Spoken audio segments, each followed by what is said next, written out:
It's Labor Day weekend and we're camping. We just got to the campsite and we can't get there because somebody died. Dude. Because the coroner is there. There was an accident on one of the trails.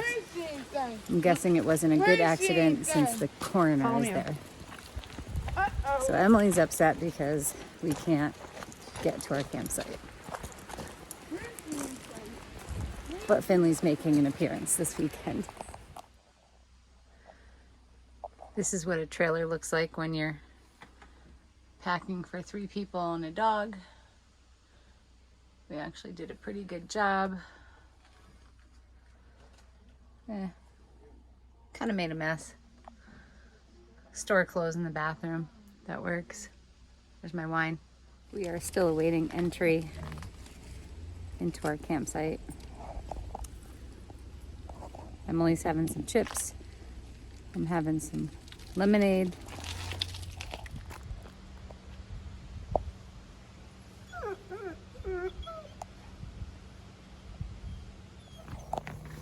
You sure? I'm sure. You sure? We're sure. You sure? I'm in there. No, there's a hill. There's a hill. Stop. Oh, there's a hill. Stop. Oh, look at how cute he is. Stop. Look how cute he is. Finley. All I have to do is zoom. Stop. Oh.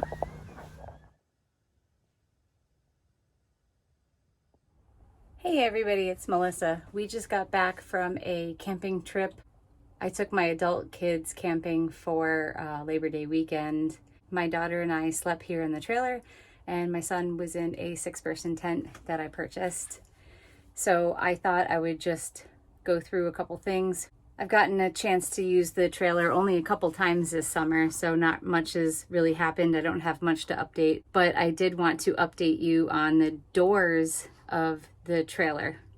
So if you remember correctly, they did replace one of the doors from the dealership, and that was under warranty.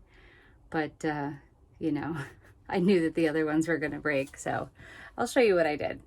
So this is one of the original doors. You can see that there's a pretty lame plastic clip right there. And that's what broke on the on just one door under warranty. And this here is the replacement door. So not a huge improvement, just a small one. They just doubled up on the plastic clips, and it's like that in all 4 corners. So the cabinets in this trailer get a ton of use because it's so small. You know, what little cabinets we have, it's my storage and it's where I keep everything that I need access to. So I'm not surprised that they came apart, but I just decided to fix it my way, and I'll just show you what I did. The trailer is no longer under warranty, and frankly, I probably wouldn't have brought it back even if it was just for the doors, because it's just a lame repair. So I'll show you what I did to fix it myself, and I think that this will fix it, I think, permanently. We'll see. So we went from plastic clip, and you can see I have very poor carpentry skills, but I did glue the frame of the door together and then put a reinforcing bracket on there. I will be doing all 4 corners on all of the cabinets, but for right now, this is all that I've done. But for right now, I just repaired the broken corner on this particular cabinet. Moving on to the kitchen cabinet. I didn't use any glue on this one. I just screwed it in place because it hadn't come apart yet. But if you can see, this is what's happening. There's no glue. There's no glue here. It's just, or there's minimal glue. It's just coming apart. So on this cabinet, I will also put reinforcers on all of the corners, and that should take care of the problem. I'm guessing permanently. I don't expect to have any other problems with that frame coming apart. On our camping trip, everything went well. Didn't have any problems. I have 2 propane tanks. We kicked one of them, so I have to fill that, but it was half empty anyway. Oh, the batteries. I have 2 batteries, and they lasted the full 3 days, and that was with running the water pump, the lights, and I don't use the lights a ton, and they're LED. They don't use a lot of power. We had the fan going. What else did we have?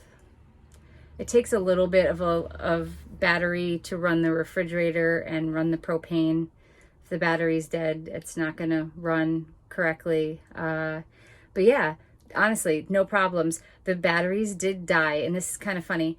The battery did die as we were packing up camp, and my son went to retract the awning, dead battery. So all I did, backed up to the trailer like I had to do anyway, and plugged it in and retracted the awning. No big deal. So we were parked in the shade for 4 days. So that was, you know, part of the issue. And those, that one solar panel does only drip charge the battery. So it basically tops it off. I am interested in getting some either positional solar panels or additional solar panels on the roof of the trailer, because I am interested in using this off-grid a little bit longer, definitely longer, than the 3 days that we were out. So anyway, but that's down the road. I'm not going to worry about that at this point. I can always connect it to the car if I need a little bit of juice, and I haven't had any problems so far. So that's pretty much it. Anyway, so that's my little update. I will have a few more updates coming. I'm in the process of doing a little bit of redecoration in the trailer. I'm kind of unhappy with the color scheme that's in here. So stay tuned, because I'm going to start working on that. And yeah, we'll see how that goes. I am not the most handy person in the world, but we're going to do that. So anyway, thanks for watching. Have a great day, and we will see you soon. Bye-bye.